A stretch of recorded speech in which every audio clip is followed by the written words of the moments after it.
Investor Connect podcast program. This is Hall T. Martin. I'm the host of the show, in which we interview angel investors, venture capital, private equity, family offices, and many other investor groups for startups and growth companies. I hope you enjoy this episode. Thank you for joining us. Hello, this is Hall Martin with Investor Connect. Today I'm here with Travis Farese of Real AI. Travis, thank you for joining us. Thanks, Hall. Great. So what was your background before joining Real AI? Yeah, so before I started Real AI, I had a previous career in oil and gas services, believe it or not, engineer and business degree, so on and so forth. And me and some partners founded a services company, which we successfully sold right before the downturn there in 2015. That led me into kind of commercial real estate. So what led you to innovate in the AI space for commercial real estate? Witnessed the problem. I think like all businesses are started, scratching your own itch is a good motivator. And so while investing in commercial real estate, sort of saw how fragmented the acquisitions process was and how left on our own the investor was. The entire industry in commercial real estate brokerage services, for example, is built around servicing the sell side of the transaction. It's kind of like the dirty, I don't think it's a secret, but which means that investors and the acquirers of real estate are really left on their own to figure out a process and a strategy to acquire assets. And so what I had cobbled together as an investor was, and as an engineer was, I had a data stream over here. I had deal inbound from 24 different brokerage sites into my inbox. I had an underwriting tool over here. And frankly, it was clearly a mess. And so to every one of these opportunities to evaluate takes a couple of hours. And so I sort of just got into this process of bidding on opportunities and then finding out and running through the best and final process, which you're a commercial real estate investor, we all know too well, and losing. And it's really a numbers game. In order to strike on an investment opportunity, you need to look at a couple dozen investment opportunities. And so more shots on goals equal more deals. And that's kind of how I thought about it. And so I started to cobble together a process. And I felt that if I just had data, if I had good enough data on these assets across the country, and I could take more of an offensive approach and identify my ideal asset ahead of time, that would be a much better strategy to deploying capital, finding assets. And with the nascent sort of field of artificial intelligence, that's kind of a bit of a loaded term, but here, machine learning, if I could apply then machine learning algorithms on top of this data to look for hidden value, to look for assets that were significantly below market rents, if you will, or had the ability to be improved to significantly outperform and generate outsourced rents, that would be a platform that I ideally would like. So I set out to build it. So what's the current state of AI technology for this application in commercial real estate? I'm not sure if I think that AI machine learning is starting to be applied to, and what I see is it's starting in residential real estate. It's certainly finding itself, whether it be, I think Keller Williams announced its Kelly app, which is more of an assistant-based natural language processing to help brokers sort of manage their listings, if you will. There are some companies out there that, frankly, I don't think there's a lot being done in commercial real estate, but in residential real estate, it seems to be gaining some traction. Machine learning is really good to utilize on large data sets, sometimes structured data sets. And no one, as far as I can see, has really applied this to a broad-based acquisitions platform, an open platform to serve sort of investors across the spectrum. So we're in very early innings, I would say, in AI to begin with, and certainly in an industry like commercial real estate that is traditionally known not to be at the forefront of technology, hasn't been deeply penetrated by tech, will come later. So that's a long-winded answer to sort of say there's not a whole lot going on, but we'd like to be the ones that certainly lead the way. Well, how much funding do you see being invested in this space? Is it a hot area for venture?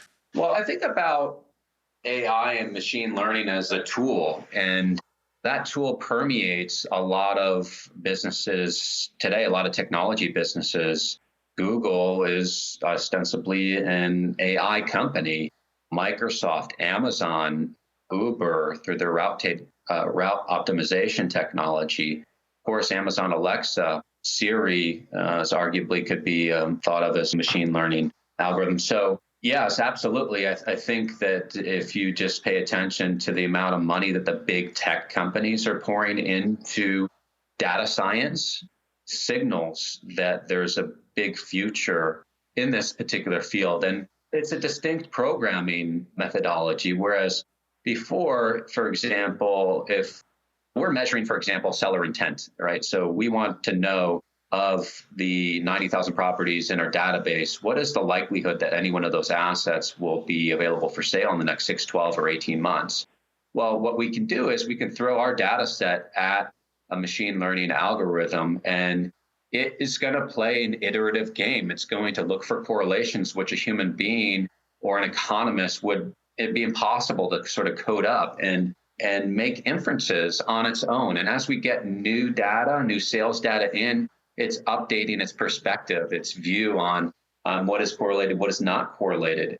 If you really think that like the majority of the data in our world history has been created in like the last couple of years, we're finally at that point where the data sets are large enough, the compute power is cheap enough and available through cloud computing. So it's this coalescence of data, cheap compute, and now it's just asking the right questions. And the folks that can ask the right questions say, I would like to know what is the probability of a commercial real estate property owner that they'll sell their asset given certain attributes. You can answer a lot of those questions within a statistical range using machine learning. So I imagine there's going to be a continued huge amount of investment into those areas. Do you see a lot of companies working on it today, particularly in the commercial real estate space, applying AI? I think they're trying to. So let's break down the industry. If we're kind of playing in the investment sales, the acquisition of commercial real estate, which is maybe brokerage, I don't think that the big brokerages, CBRE, JLL, ARA, have this necessarily the skill set to tackle this. They certainly have tons of data. You would argue that they're large services organizations with a large amount of people and a large amount of data, but that data is all over the place. And I haven't seen yet any innovation coming out of those particular institutions, but I do know that they're very much interested in how do we better leverage our data sets there. So I think that these guys get it, and I think that they believe that we're at sort of another industrial revolution and how that penetrates. We personally believe at Real AI that it's man and machine, and that's kind of what's Real AI. It's real estate, real people, and artificial intelligence today. So we're integrating data, inventory, and boots on the ground and the brokerage community into an integrated platform that is an intelligent platform that is guiding humans and guiding decision making. So that's kind of how I kind of see that playing out. I don't see the robots sort of taking over brokerage. I see them just enhancing what they're already doing. So as you develop machine language and AI applications for commercial real estate, what are the major challenges and barriers you face in doing so? I think that in order for machine learning to work well, and that's a part of our business, a part of our platform. Every inference and every analysis that we run is not necessarily a machine learning model. Certainly we do leverage it. So that, the challenge really is access to data. So like we're really interested in understanding how can we build a predictive model around the estimated CapEx required in an investment opportunity, an automated type of way. Well, there's a company that we're working with here that has in Austin that has developed a data set that has a history of the permit history of commercial assets. So we can start to understand when a plumbing permit was pulled, when a roofing permit was pulled, was there a foundation issue, a leaks, electrical issue, so on and so forth, and then tie that historical record back to CapEx spend, which can be gathered from property management software and from principals themselves. So I think the challenge really is to integrate this data into a more cohesive mosaic and to allow you to ask more robust questions and wider reaching questions. And that will just improve and improve and improve as those data sets grow and grow. Well, it sounds like there's plenty of data to work with. It's the challenges in the algorithms and turning it into some predictive information. Is that where we currently are? I don't know. I don't think that the algos are just one part of the equation. Now it's like, okay, well, how do we deploy that inference? How do we deploy that insight? How do we take action on that? And for us, we call it data to deals. And so it's taking data and translating that all the way into a deal and integrating the human component, being really thoughtful around the user experience and how the investors leverage it and how brokers leverage it. So interface is really important.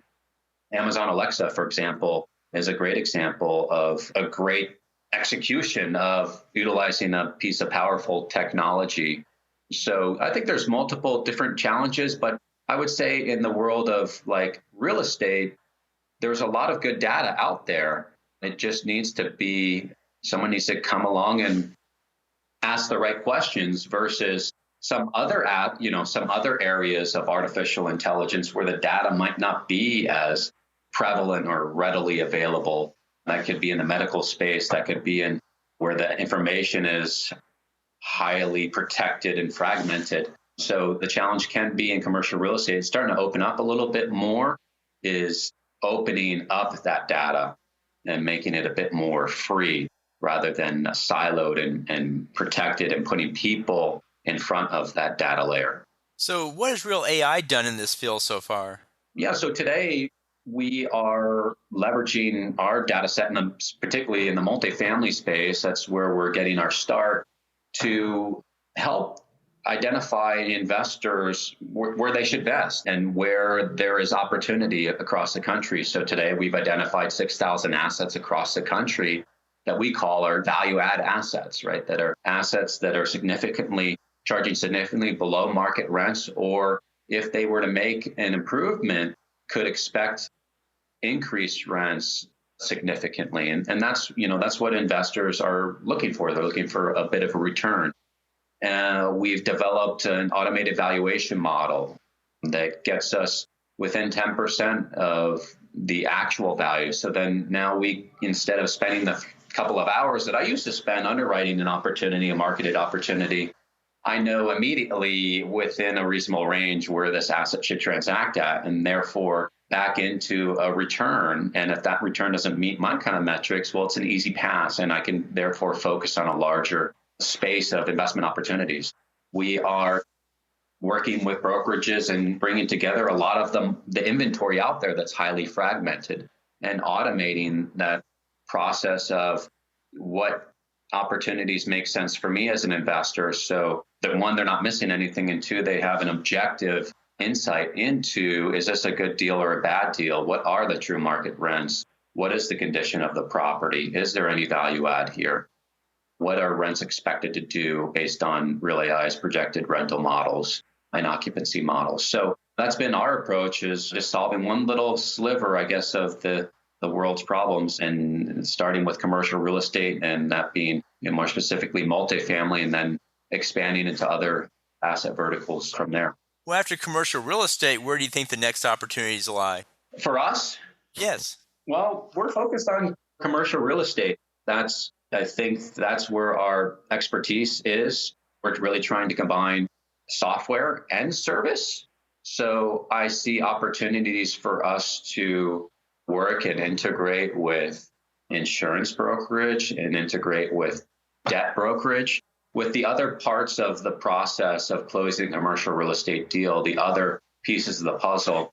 Real AI's platform, as our goal is to be the default acquisitions platform in buying commercial real estate, there's all these other pieces of the puzzle that an investor needs along the journey of closing a deal that we can help automate and help partners find solutions for these investors.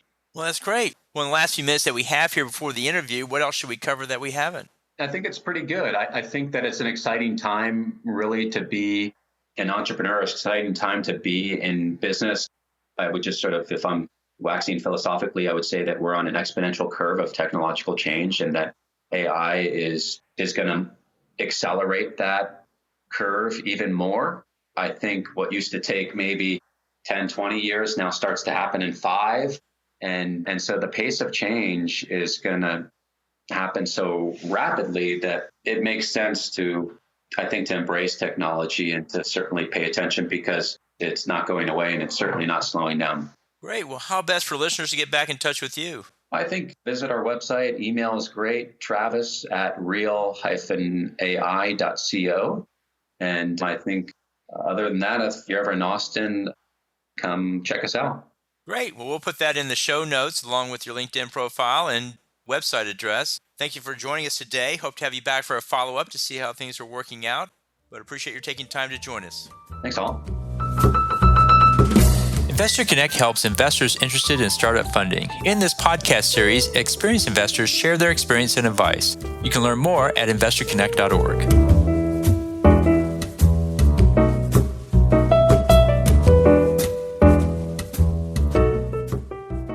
Paul T. Martin is the director of Investor Connect, which is a 501c3 nonprofit dedicated to the education of investors for early-stage funding. All opinions expressed by Hall and podcast guests are solely their own opinions and do not reflect the opinion of Investor Connect.